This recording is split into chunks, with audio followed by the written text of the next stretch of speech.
নেতা বিট্টু ঐশী ঘোষকে উত্তরণীয় দিয়ে এবং ব্যাস করে গ্রহণ করে দিচ্ছে।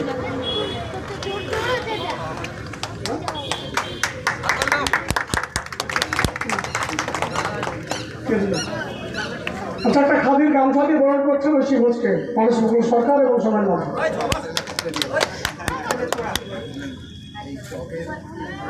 আচ্ছা, আমরা বাকি যারা আছেন তাদের একে একে বরণ করবেন, ততক্ষণ বক্তব্য চলবে, চুপচাপ বরণ করবেন। সভাপতিকে বলে দেন, সভাপতি বলে দেন।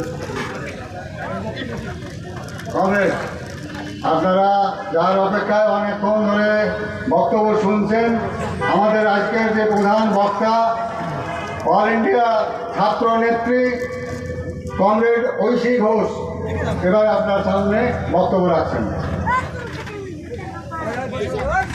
বস বস বস বস বস বস